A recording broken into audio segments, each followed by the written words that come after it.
So, guten Abend Hans-Jörg. Guten Abend. Schön, dass du da bist. Ich freue mich sehr auf das Gespräch. Habe mich sehr gefreut, dass du zugesagt hast. Ihnen, sehr geehrte Damen und Herren, auch ein herzliches Willkommen. Schön, wenn Sie heute oben am Donnerstag, der 19. Januar, live dabei sind. Und schön auch, wenn Sie es erst später schauen, über YouTube oder meine Homepage. Ich bin ganz sicher, wir werden eine spannende halbe Stunde haben miteinander. Der Hans-Jörg Fankhauser habe ich in der Zeitung darüber gelesen und ich bin vor kurzem an einem Event von dir, an dem Innovation-Event, wo bei dir im Uptown 8. Dezember. 8. Dezember. Legendär. Legendär und sehr eindrücklich zu sehen, wie deine Drohne ein Relais abgeholt hat beim Elektrotechnikunternehmen. Ja, genau. Genau. Wären wir ja schon mit drin. Hans-Jörg Fankhauser, Architekt, Arealentwickler. Vorgestellt habe ich dich als treibende Kraft von Uptown und Quantum. Und ich weiss, wir reden nachher ein bisschen auch miteinander, aber ich komme nicht daran vorbei, jetzt dich zuerst einmal zu fragen, mal erstens, wer bist du in aller ganzen Kürze? Und dann interessiert es mich schon noch mal zu hören von dir, was ganz genau ist Uptown und noch viel mehr, was ganz genau ist Quantum Basel? Ja klar, also mein Name ist Hans-Jörg Fankhauser und ich bin dort zu Muttensen Gimmi. Ah, auch schon in das Grüne? Ja, natürlich. Okay. Also ich bin ein Polyfeldler. Auf das können wir alle auch noch sprechen, oder? Hoffentlich. Polyfeld. Ja, hoffentlich Wow. da. Bin in Bratteln aufgewachsen, dort ins Frösche, dann dort zu Muttensen Gimmer gemacht. Der Mathelehrer wollte einen Mathematiker aus mir machen und der Deutschlehrer einen Schriftsteller. Ich schwätze ja gerne, wie man glaubt, in der Region weiss. Ich schreibe gerne. Das verbindet uns auch. Wir bilden uns. Und der Franzi-Lehrer war glücklich, dass ich nicht gesagt habe, ich gehe Franzi studieren. Auch das verbindet uns im Fall. Und nachher habe ich anstatt Mathematik studiert, ich habe noch eine Cellistenausbildung gehabt, habe ich dann gefunden, ich mache jetzt zuerst einmal die künstlerische Seite und bin an der ETH Architektur studieren. Und so bin ich Architekt geworden. Und hast du dich dann relativ bald selbstständig gemacht? Gerade sofort, ja. Ah, voilà. Okay. Ich konnte während dem Studium habe ich geschafft und weil das Studium für mich langweilig war, ich bin unglaublich gut gewesen, ich habe hervorragende Noten an der ETH, habe noch einen zweiten Master nebenan gemacht, Mathematik in der Raumplanung und habe immer geschafft und so natürlich mein Kundenfeld schon mal können beackern und gerade gestartet. Also ich bin immer selbstständig gewesen. Und hatte dort in Muttens meine erste Firma gehabt. Und jetzt schon Fankhauser? Nein, die hat einen anderen Namen gehabt, weil die habe ich mit dem Jürg Bolliger zusammen gehabt. Das sicher etwas Auch sagt. ihn kennen wir. Ja, das hoffen wir. Genau, Gemeindekommissionsmitglied in Muttensland. Wir haben ihm zusammen hier Gimmer gemacht, Muttens, und dann zusammen studiert. Dann haben wir zusammen eine Firma machen. Und gleich gemerkt, dass er einen anderen Weg gehen wollte. Er wollte klein bleiben. Und ich habe gefunden, nein, ich will die ganz grossen Objekte machen. Irgendwann, wenn es geht. Und so sind wir sehr schnell. Denn ich bin auf Münchenstein über und von dort aus dann auf Rheinach. Und jetzt komme ich auf Allersheim mit der Firma. Fankhauser Immobilien, das ist ein Arealentwickler. Das haben wir immer mal gesehen. Dort und da grosse Projekte. Seidendor ist eines der grossen Projekte, die du realisiert hast. In den Medien jetzt und in den letzten Monaten eben Uptown. Wirtschaft 4.0. Ja. Kannst du schnell sagen, was sich mit dem verbindet? Ich habe parallel zum Seidendor habe ich ja das Tech-Center entwickelt, wo mir der Herr Ronki den ersten Teil abgekauft hat. Für alle die das nicht wissen, der Herr Ronki ist der Eigentümer von dieser Immobilienfirma, wo ich Geschäftsführer bin. Aber dort hat er, glaube ich, noch bei der UBS geschafft. UBS im SIMA-Fonds. Ja. Und den haben wir gemacht auf Entwicklung. Oder? Also, das war das Auffanglager, habe ich immer gesagt, für die vom Campus vertrieben worden sind. Also zuerst Clariant. Und als ich dann fertig war, oder am Fertigmachen war, habe ich mir Überlegungen gemacht, dass wir eigentlich etwas machen sollten, wo man prototypen kann, wo man auch produziert, wo man noch den Handel betreibt. Und über die Umstände bin ich auf das Gelände gekommen, über die Firma Stamm zum Thomas Stecheli. Und der hatte eine Vision und ich einen Haufen Ideen. Und wir haben gestartet. Und wir haben auch gestern zu oben uns lange wieder austauscht und wir sind immer noch beim Schluss. Wir haben damals, als wir gestartet haben, nicht gewusst, was wir wollen. Aber wir haben gewusst, wir wollen die Industrie 4.0. Und das ist eigentlich die digitalisierte, vernetzte Industrie. Sie ist einfach digital, zukünftig, und sie ist vernetzt, Internet. Und dann haben wir ein paar Fachgebiete dargelegt oder bereitgelegt, und die haben wir nicht kommuniziert. Weil wir ja nicht gerade haben kopiert werden von den anderen. Ja. Wir haben einfach gesagt, Industrie 4.0, alle haben sich auf uns gestürzt. Es gibt ein legendäres Interview, das er gegeben hat. Ich habe es gestern oben wieder zeigen, jetzt dann aber wieder nicht mehr. Es war wirklich eine wichtige Sache gewesen, also wir gesagt haben, wir haben eigentlich nicht eine grosse Ahnung, wir wissen, es geht da, logisch. Und wir haben Kryptographie und später dann eben Quantentechnologie ins Visier genommen, wo einfach die ganze IT wird auf den Kopf stellen und damit natürlich auch die ganze Industrie. Und er hatte eine Vision und ist bereit gewesen, und ich sowieso bereit mit meinen Ideen, und das ist eine ganz glückliche Kombination geworden. Und wir sind unterwegs. Und da kommen jetzt Unternehmen, die sich dort in den Cluster quasi hineinbegeben und ein Teil sein von einem Netzwerk. Verstand ich das richtig? Genau. Also der ganz grosse, den wir ja jetzt haben, ist Straumann. Die haben 20'000 Quadratmeter, machen ein Zentrum. Aber natürlich im Themenbereich Additive Manufacturing, also 3D-Druck für ganze Gebisse oder Teile davon. Das ist für uns sehr interessant, ein Teil. Aber das Wesentliche daran ist eigentlich, dass wir die Auffassung haben, es ist eine Unart, dass wir derart viel Geld ausgeben an den Hochschulen. Dort Start-ups produziert werden, die gehen ins Private Equity in der Schweiz, dann werden sie ein bisschen gestreichelt und ein bisschen schön gemacht. Und dann verkauft man sie nach San Francisco, Silicon Valley oder auf Israel oder irgendjemand auf Japan. Und dann sind die Arbeitsplätze weg. Und jetzt ist ja der Thomas Stecheli natürlich Handelskammerpräsident gewesen und hat immer predigt, wir müssen aufpassen, dass uns das nicht passiert. Und als ich mit der Idee gekommen bin, das eben zu machen, hat er gerade eingehängt, und so sind wir unterwegs seit Ende 2014, Anfangs 2015. Also jetzt eigentlich einen Kontext braucht, auch einen räumlichen Kontext, einen örtlichen Kontext, um eigentlich die Vision und die Idee von dem, was der Herr Stecheli möchte hat und was deine Ideen waren, irgendwo auch zu verorten. Ja. Und jetzt kommt ja noch der Quantum dazu. Und der hat ja, glaube ich, auch irgendetwas mit dem zu tun, und doch wieder nicht. Doch, sehr. Das hat sehr viel mit dem zu tun. Aber ist ein eigenes Projekt in dem Innen? Ja, klar. Also, wir haben in der Zwischenzeit die Abteilung Basel Infinity gegründet, und dort drin ist eine Marke Quantum Basel. Aber dort dazu werden kommen Neurologie, künstliche Intelligenz, Machine Learning, wo wichtige Komponenten sind, um eben die Industrie zu begleiten, die sich digitalisiert. Und die Idee ist ja, dass wir Start-ups, die besten, sagen wir, für die Themen, die dann wirklich kommen, hier hinholen. Und für das, da sind wir jetzt schon langsam bei der Wirtschaftsförderung, oder nicht, haben wir Plug and Play. Die beobachten 30'000 Start-ups. Wir sagen ihnen, was wir gerne hätten. Und die pitchen das für uns. Und jetzt haben wir einen zweiten, der das mit Machine Learning macht. Die machen auch Machine Learning, machen aber auch persönliche Gespräche. Und der zweite, den wir haben, der schaut eigentlich, wer ist in diesen Companies der Treiber, wer ist der Leader, was hat er für eine History?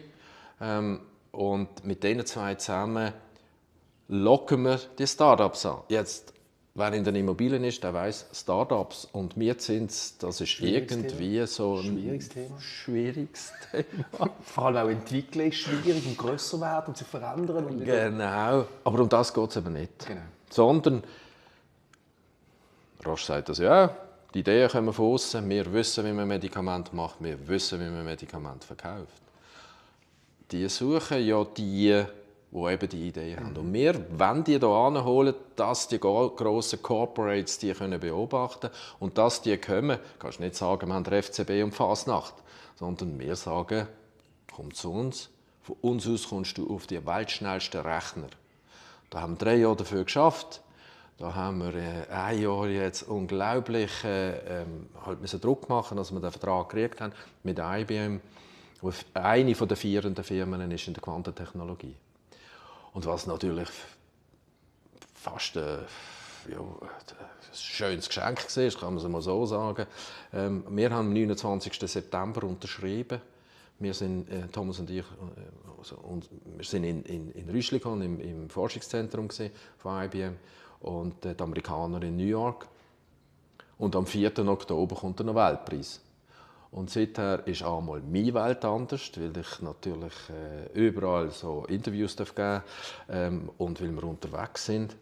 Und wir haben jetzt natürlich den Anschluss. Wir rechnen jetzt auf dem 433Q und ab 2 Monaten schon auf dem Tusker. Und der Tusker ist der kehrt, der schneller ist als die herkömmlichen Rechner. Und das ist das Angebot, das wir machen. Komm hier hin, zeig dich hier. Und das ist das Angebot, das wir an Corporates machen. Kommen zu uns. Und schauen das mal. Und schauen, dass ihr mit denen arbeiten könnt. Vielleicht können sie kaufen, vielleicht können sie noch kooperieren. Vielleicht können sie auch nur eine Idee daraus kaufen. Und das ist ab dann Basel. Ganz einfach erklärt. Hochkomplex, schon wahr, auch schwierig, bis da zu kommen. Aber jetzt ist es einfach. Und die grosse Wette dahinter ist, dass sich letztlich auch die künstliche Intelligenz so wird auch in ganz verschiedene Industrienischen oder in Industrien entwickeln und dort auch eine führende Rolle übernehmen. Ja, das ist klar. Und ich war kürzlich in Boston und nachher in New York. Wo du Basel vorstellst, oder? Sagen sie, wenn wir die Idee erklären und dann noch dazu, wo wir sind, dann ist klar. Und das wäre so mein Anspruch an den zukünftigen Wirtschaftsdirektor von unserem Kanton. Wir haben ein wunderbares Polyfeld, noch nicht, wegen der grossen Deponie, noch nicht entwickelt, aber du bist ja hier in Muttens und mich würde jetzt natürlich wundern, du fragst mich, aber mich nimmt natürlich Wunder, was würdest du machen oder wie hast du es jetzt gemacht und was willst du denn machen, dass wir glücklich werden auf unserer Seite? Genau, also ich kann mal erzählen, wie ich es in Muttens gemacht habe als Gemeinderat. Also so etwas, was mir mal ganz prinzipiell wichtig ist, dass ich als Person in diesen Themen wirklich drin bin. Das ist auch der Grund, wieso ich so die Kaminfeuergespräche führe. Ich möchte mit den Entscheidern unterwegs sein, ich möchte von ihnen lernen, von ihnen hören, aber ich möchte auch ihr verbindlicher Partner sein, jetzt auch in Muttens. Es gibt keine Aufgabe, die in meinem Departement angefallen ist, wo ich nicht wirklich an der Front war, auch mit den Entscheidern aus der Wirtschaft oder aus der Baubranche. Die kennen mich, die wissen, wie man mich erreicht und die wissen auch, wenn ich ein Wort gebe, dass ich mich für etwas einsetze, dann mache ich das auch. Und sie dürfen auch darauf vertrauen, dass ich mich wirklich fachlich und inhaltlich auch mit dem Thema so beschäftige, dass ich irgendwo zu einem wohl anders ausgerichtet, aber trotzdem kompetenter Gegenüber kann sein von dem, der ja am Schluss der Fachexperte ist, nämlich der, der etwas dort entwickeln möchte. Und das ist auch im Polyfeld wirklich, glaube ich, einer der grossen Assets gewesen, oder generell auch von meiner Gemeinderatstätigkeit, dass ich erreichbar bin, dass ich mich für die Themen wirklich auch engagiere und auch möchte können mitdiskutieren oder auch mitentwickeln in den Ideen und auch möchte quasi übersetzen helfen zwischen dem, was jetzt in Muttens vielleicht auch aus der Bevölkerung an Anliegen noch besteht und wo man auch den Investoren erklären muss, weil ja das auch eine Grundlage ist, um erfolgreich arbeiten miteinander. Ganz am Schluss braucht es politische Entscheidungen, ganz am Schluss braucht es Mehrheiten. Bei uns in der Muttens ist das noch eine Gemeindeversammlung. Das heisst, der Investor ist auch darauf angewiesen, dass er einen kompetenten und einen leidenschaftlichen Gemeinderat hat, der am Schluss ja die Ideen der Bevölkerung auch erzählt. Also dann bist du ja richtig prädestiniert für das Amt, wo du jetzt hier anstehst und sagst, ich würde gerne das Amt kriegen. Ich meinte, dass ich ein paar Sachen mitbringe, ja, und das ist auch der Grund, wieso dass ich das möchte, weil ich auch im Polyfeld gelernt habe, dass es eben auch die Zeit braucht. Oder? Das ist ein Brownfield-Gebiet, das heisst, es ist eben, du hast gesagt, es hat eine Deponie, man hat eigentlich alte Gewerbestrukturen drauf gehabt, man hat natürlich den Motor von der Fachhochschule gehabt, aber es ist etwas, das auch einen langen Schnauf braucht. Es ist nicht etwas, wo man einfach mal schnell einen Quartierplan darüber legt und nachher entwickelt sich das von ganz allein und alle Investoren stehen Schlange. Sondern wir haben ein Mobilitätskonzept machen, wir haben ein Energiekonzept machen, wir haben auch eine Idee dahinter, eine Adresse bilden, wer soll denn da wirklich und das hast du begleitet? Ja, wie viele Jahre? Ich würde jetzt sogar sagen, ich habe es geleitet. Natürlich, ich habe eine hervorragende Verwaltung. Aber das ist auch ein Teil, wo ich sage, als Regierungsrat ist ja das eine der grossen Aufgaben, so wie es eben auch als Gemeinderat eine der grossen Aufgaben ist.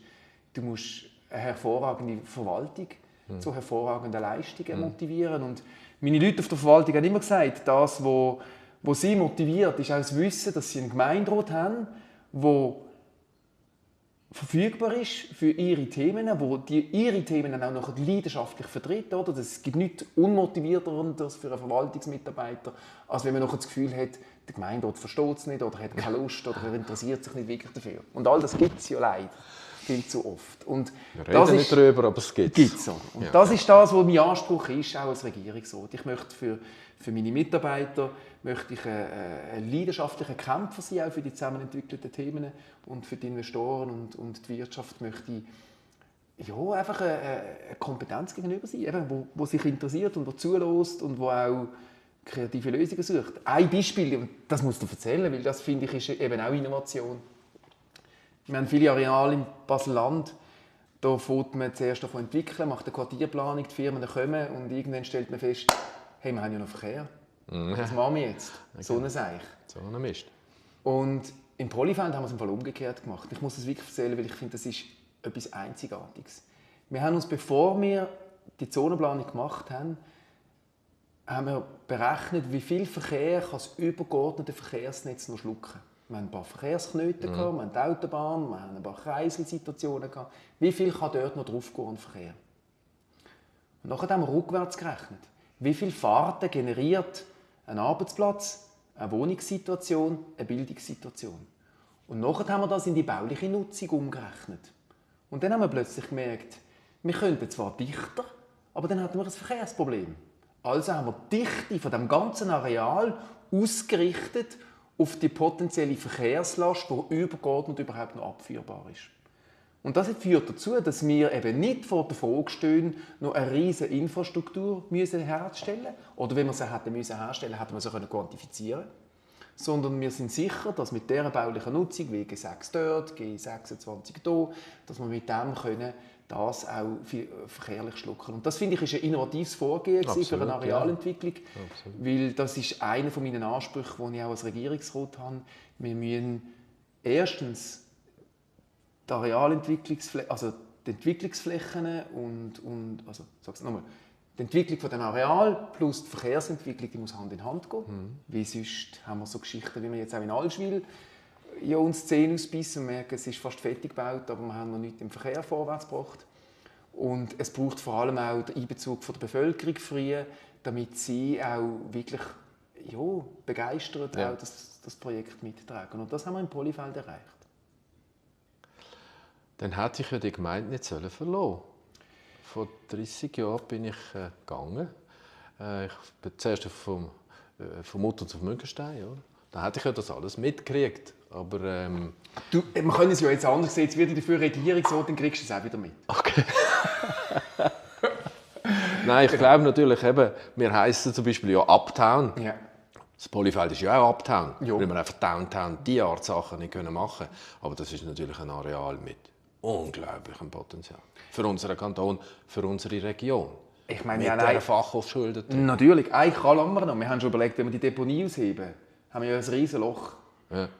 Müsstest du ein Rechenzentrum im Boden reinlegen? Ja klar, wäre gerade dabei. Eben, habe ich gedacht, oder? Du musst ja nicht nur in die Höhe bauen für so Zeug. Wir müssen den Verkehr im Boden reinbringen und in so ein Rechenzentrum, dann haben wir gerade noch eine Wärmezentrale.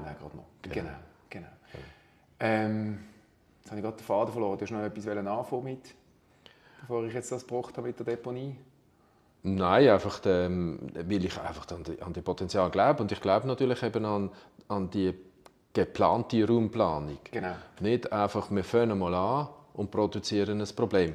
logischerweise, ich habe ja auch Actelion bei mir in Rheinach als Mieter gehabt, ich konnte das alles mitverfolgen. Das war ja ein Zufall, dass Actelion auf Allschwil raus ist, weil sie einfach sofort haben starten, wo sie ausgegründet wurden, also sich ausgegründet haben, aus der Roche.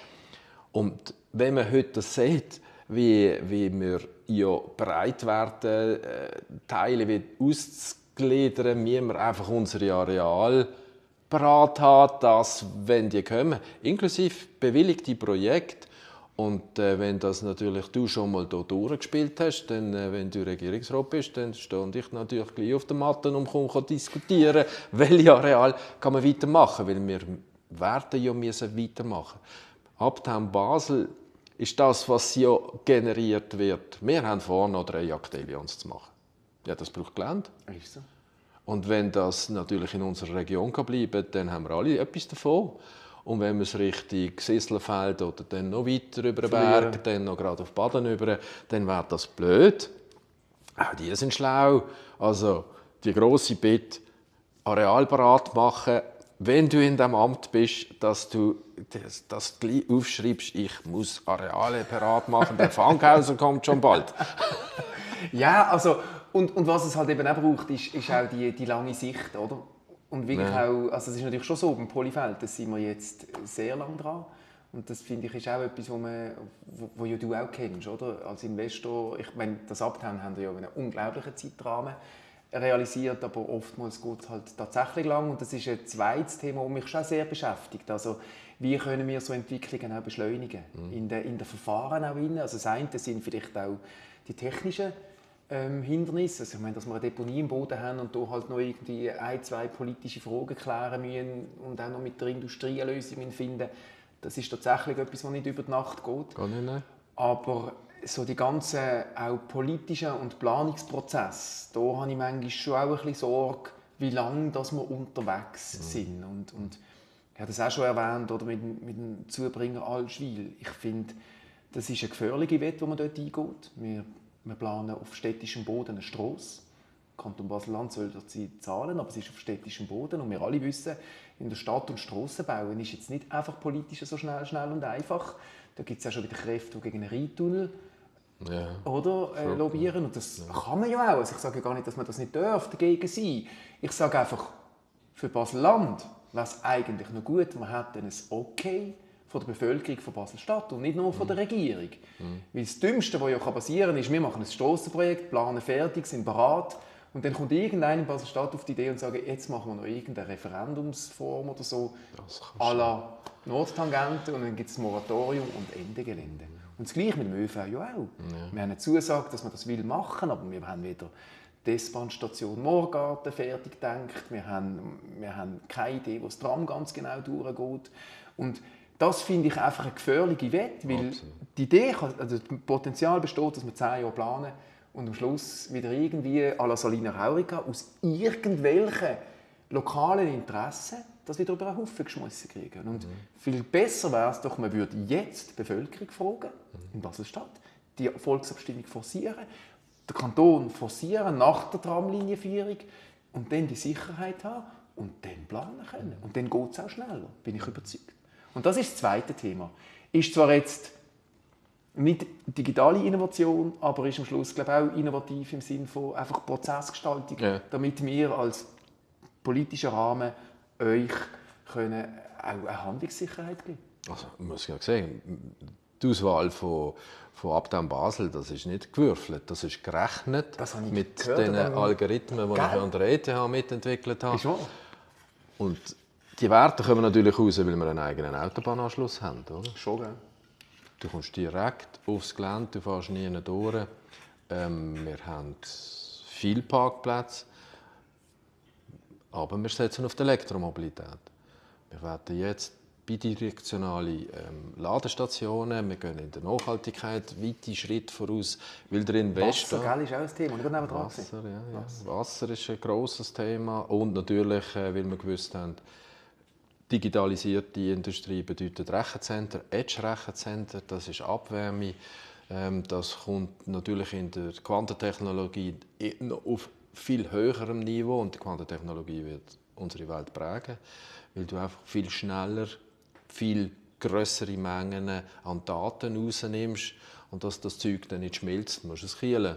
Okay. Und diese Energie nehmen wir jetzt zum Beispiel und gehen in der Region Birsek gehen wir Wohnungen heizen. Wir stellen 10 Gas-BHKWs ab. Wir haben jetzt schon eins abgestellt und wir werden in der Nacht vom 8. auf den 9. Februar werden wir da 18 Autobahnsperren gibt natürlich logischerweise im Marketing. Nein, wir gehen filmen und die uns gerade übertragen, oder? Dass wir auf dem Basel unsere Energie in die Wohnungen überbringt. Oder? Und das hättest du natürlich im Polyfeld auch. Oder? Du hast das angesprochen.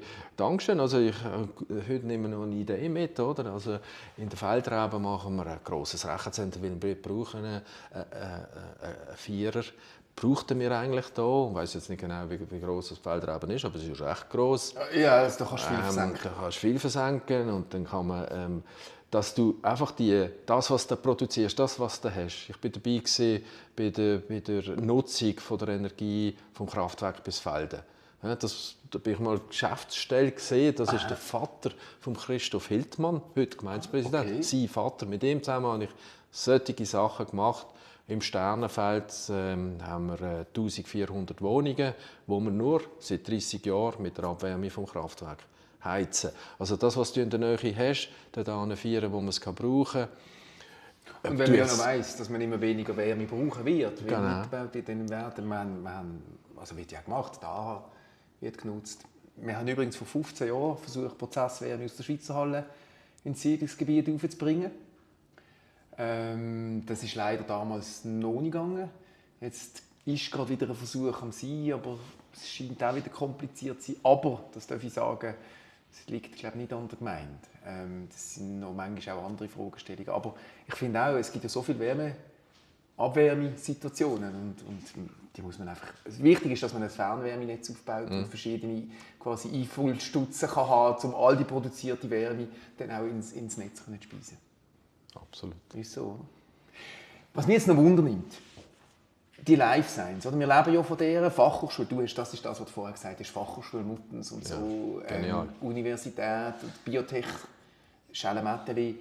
Welche Rolle spielt das bei euch jetzt schon bereits? Oder kommt das? Oder sucht ihr das? Oder wie geht das? Also ich habe ja neben der Fachhochschule habe ich den Fifth Floor an der Hofackerstrasse als Testobjekt mit dem Dr. Christoph Stutz zusammen. Genau. Das war auch so ein Treiber wie der Thomas Stecheli. Und mit der Quantentechnologie veränderst du wirklich einfach die Rechengeschwindigkeit. Also alles, was jetzt zum Beispiel noch 300 Tage heute braucht, um etwas durchzurechnen, hast du in 30 und in 10 Jahren in 3 Tagen. Das heisst, du stellst ganz völlig neue Fragen. Das heisst, du veränderst alles. Das heisst, für uns, wir wollen ja die Themenbereiche aus den Life Sciences, oder? Also wir wollen in der Entwicklung von Medikamenten Leader werden. Und da geht es auch um Geschwindigkeit? Da geht es vor allem um Geschwindigkeit, weil Geschwindigkeit ist Geld. Und am 29. September hat als wir unterschrieben haben mit IBM den Riesenvertrag, dass wir immer die schnellsten Rechner nutzen können, hat der amerikanische Senat bestimmt, FDA, das war die Gesetzesvorlage, FDA, du musst zulassen, dass es Medikamente geben kann, wo keine Tierversuche vorgeschrieben sind. Heute musst du immer Tierversuche machen. Das ist auf der einen Seite natürlich toll, weil wir heute immer noch mit 10 Millionen Tieren testen, was wir nachher den Menschen reinlassen, weil das halt einmal ein Kontergan-Problem gegeben hat. Aber heute haben wir die Rechner. Und das hat auf der anderen Seite, gerade für unsere Pharma hier in Basel, einen grossen ökonomischen, du bist Ökonom, Impact. Wenn du aus einer Medikamentenentwicklung, die mindestens 5 Jahre geht oder im Durchschnitt 7 Jahre heute, 2 Jahre kannst sparen, weil du Rechner hast, sind das Milliarden. Und das ist natürlich, was wir jetzt den grossen Corporates präsentieren. Arbeiten mit Abtem Basel zusammen, kommen zu uns, wir holen die Start-ups hier an, aber wir haben vor allem die interessantesten Rechner. Wir haben ja nicht nur IBM, das ist der wissenschaftliche Quantenrechner, wir haben einen D-Wave. Das ist ein Annealer, der optimiert. Und das ist dermaßen hochinteressant für die Industrie, eben für die digitalisierte Industrie, dass wir das sein wollen. Wir wollen nicht ein Forschungscampus sein, wir wollen ein Entwicklungscampus sein, wo Forschungsresultate aus der ganzen Welt zu uns kommen können und mit denen machen wir noch 3 Actelions. Und verstehe ich das richtig? Da geht es ja eigentlich auch darum, dass wir unseren Standort Nordwestschweiz, Basel, Life Science Cluster. Stell dir das irgendwie so vor, dass die Quantentechnologie oder von dem, was du jetzt auch erzählst, wenn wir es nicht machen, dass die Gefahr besteht, dass wir irgendwie so ein zweites Uhrendesaster erleben. Absolut. Oder? Weil ja die ganze künstliche Intelligenz... Ist es so, oder? Kann ich gerade unterschreiben. Die künstliche Intelligenz hat wirklich das Potenzial, dass ganze Wirtschaftszweige komplett anders denken werden. Und Werte denken. Und Werte denken, oder? Und auch ganz anders können dass Firmen in eine Industrie plötzlich reinkommen via künstliche Intelligenz, die vorher nie Life Science gemacht haben. Genau. Ist das so? Oder? Das ist genau so. Das sehen wir ja alles. Oder? Wir haben ein grosses Innovation-Scouting-Team. Und also, wenn du zurückkommst aus der Welt, dann verschrickst du. Wenn wir nicht uns auf den Weg machen, dann haben wir halt einfach ein Problem, weil die Geschwindigkeit, die es zunimmt. Oder? Wir sind jetzt gerade in Israel gewesen, im Weizmann-Institut, wo wir zusammenarbeiten mit ihnen. Also die Welt ist im Aufbruch. Und wir haben das Potenzial und wir haben das Talent, um aus diesem Potenzial etwas zu machen, wie die Actelion. Die Actelion ist eine Ausgliederung aus der Rasch, ist heute eine Weltfirma.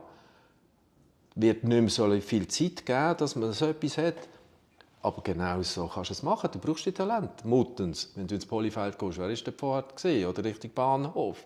Das ist die Industrie, das ist halt eben auch noch ein Teil. Das Denken, so sind unsere Fachhochschulen entstanden. Das ist immer noch das Potenzial der Fachhochschulen. Und da haben wir jetzt noch mit der Life Science Abteilung, mit dem Falco Schlottigen Maschinen, die einfach die Leute produziert. Und deswegen die wir ja eine Professur sponsern an der Fachhochschule. Voilà.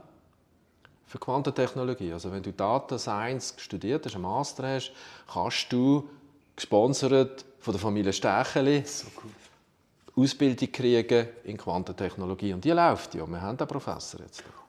In Muttens. Und braucht es denn noch eine Vernetzung zwischen Uni und Fachhochschule? Also ich stelle mir da irgendwie vor, klar. dass man ja auch... Ist auch so ein Gedanke. Ich war bei einem Podium von der Universität. Und dort hat mich ein Linguist gefragt, oder ein Geisteswissenschaftler, wie ich denke, dass seine Studienrichtung sich in Zukunft entwickelt. Und dann habe ich gesagt, ja, es wird vermutlich weiterhin die klassische Linguistik geben, aber im Kontext der künstlichen Intelligenz ist ja Linguistik ein Riesenthema. Oder? Und ich habe mir dann auch überlegt, eigentlich müssten wir ja die verschiedensten Studienrichtungen, die es gibt, Life Science, Linguistik, mir fallen jetzt aber gar nicht alle ein, künstliche Intelligenz, Digitalisierung, Informationstechnologie, auch clustern und in einen Studiengang hineinbringen, wo am Schluss wieder Fachleute hervorbringt, die eben der, ich weiß nicht, ob ich es jetzt richtig sage, Industrie 4.0 oder vielleicht ist es dann die Industrie 5.0, auch kann einen Mehrwert bieten. Ist Absolut, ja. Und wir haben natürlich den Kontakt, logischerweise auch zur Uni. Mit der Uni zusammen machen wir die Ethik. Die Ethik ist an der Uni bei den Mathematikern angehängt. Das ist interessant für mich, weil ich Mathematiker werden. Aber wir haben natürlich einen der wichtigsten Physiker bei uns, der uns auch beratet, der Professor Daniel Loss und der Professor Zumbiel. Die sind ganz nah bei uns. Das sind Physiker. Physiker bauen das Gerät, oder die Geräte oder die verschiedenen Geräte. Also neben dem Rechner braucht es dann noch Sensorik, in der Kommunikation brauchen wir die Spin-Quanten. Das sind unsere Berater.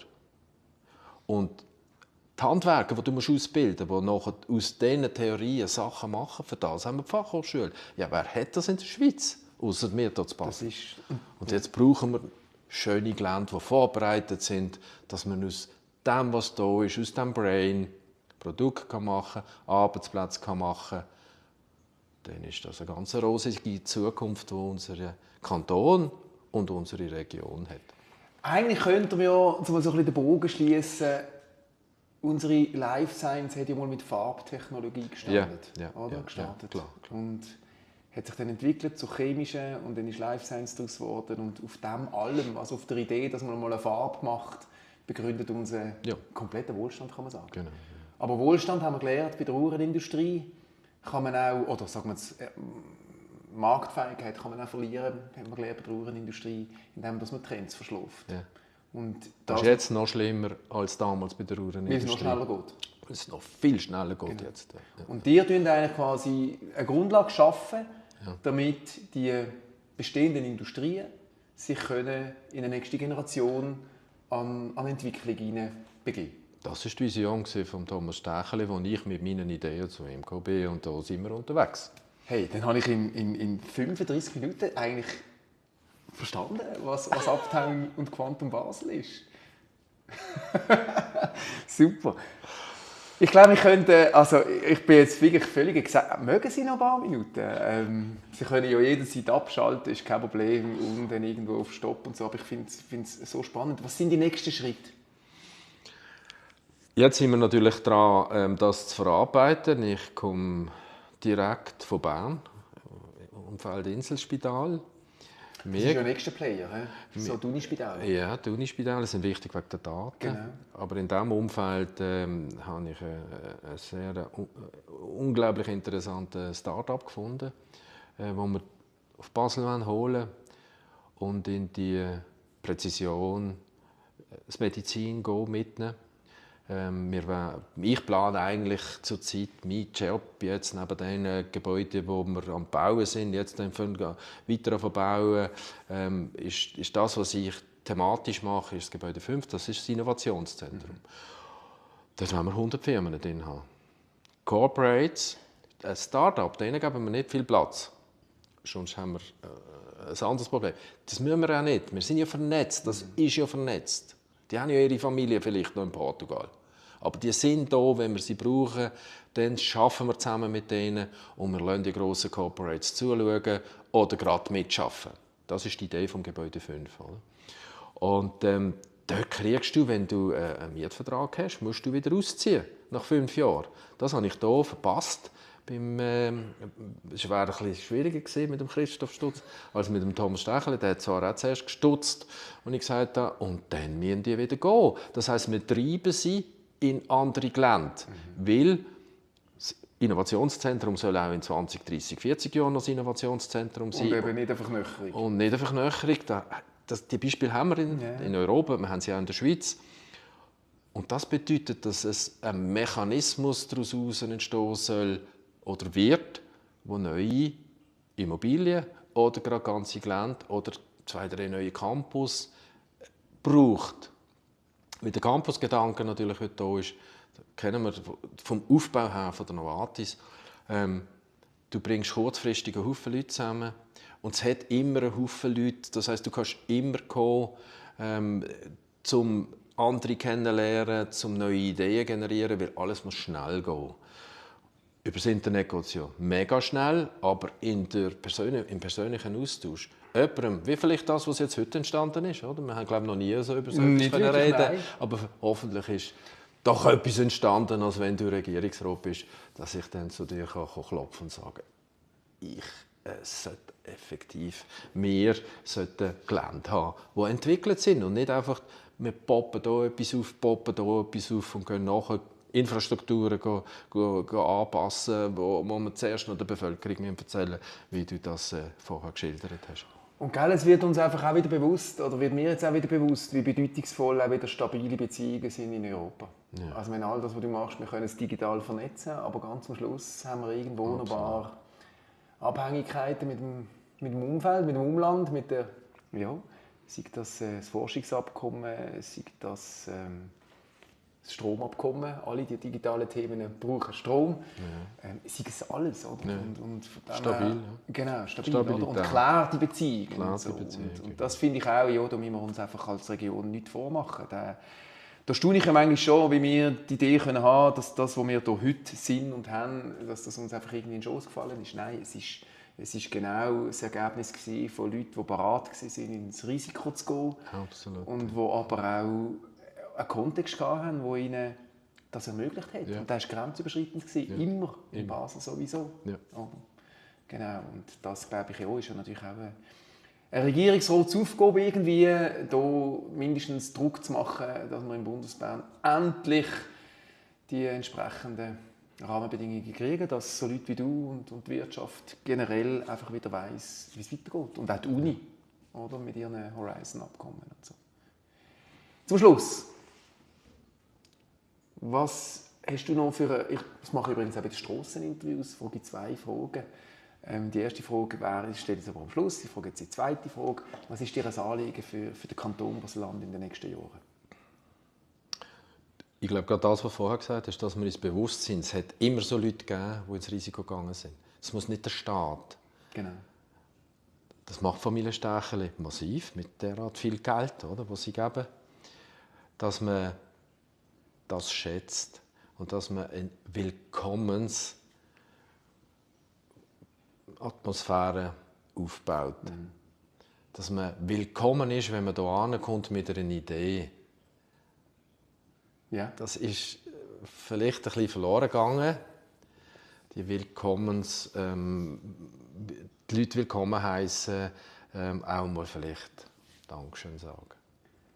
Ja, das wäre ein grosser Wunsch.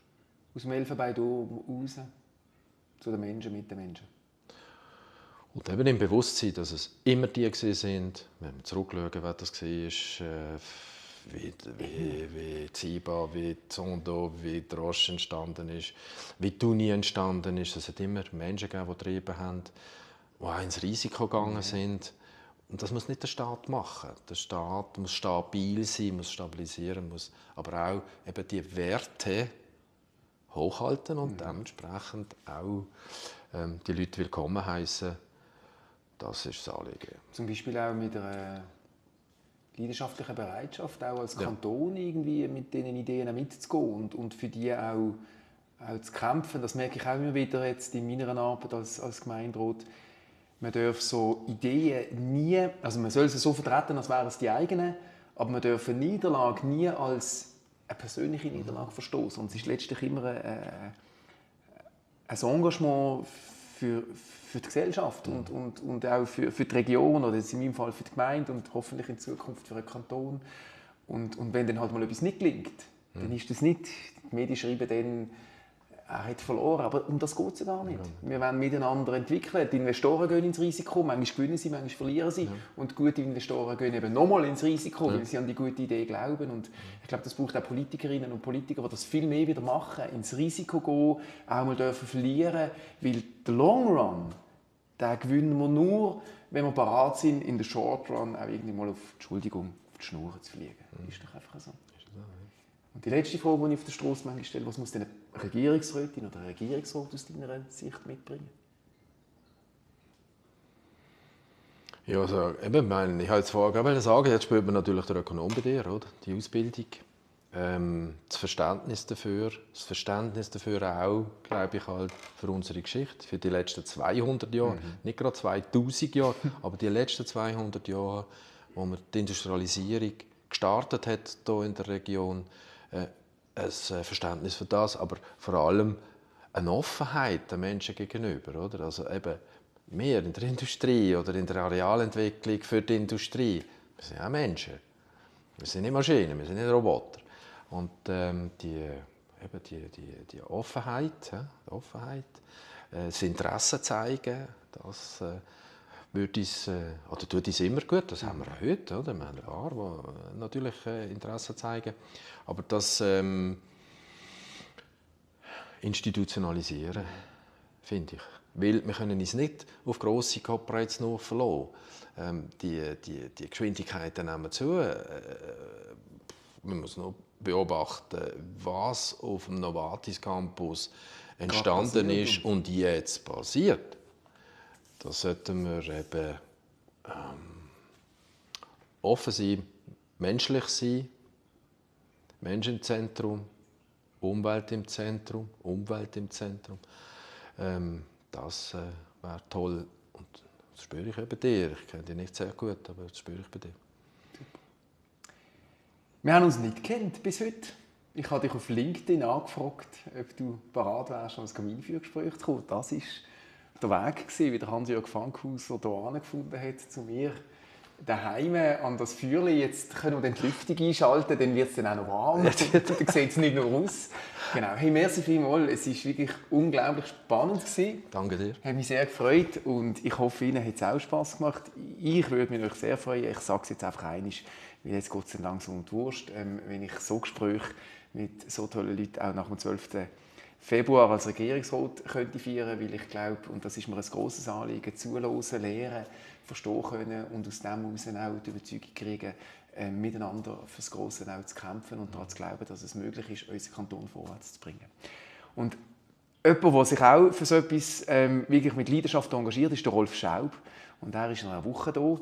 Er ist der CEO vom ICT Campus. Er ist jetzt im Baselink gewesen, respektive er geht jetzt ins Baselink nach Hallschwil, genau, und tut junge Cracks aus der Sekundarschule und aus der jetzt neu dann offenbar auch aus der Primarschule rekrutieren, um ihnen eben diese Technologie auch möglichst früh kundzutun und sie zu begeistern für Buben und Mädchen, damit du dann in anderer Form mit exzellenten Leuten kannst die nächsten Schritte entwickeln. Ich freue mich sehr, wenn Sie nächste Woche auch wieder dabei sind. Und weiss nicht, jetzt trinken wir glaube ich noch ein Bier, oder? Oder ein Glas Wein. Oder ein Glas Wein. Das entscheiden wir dann ohne euch. Ich wünsche Ihnen einen ganz schönen Abend. Danke, dass Sie dabei waren und bis bald. Merci vielmals.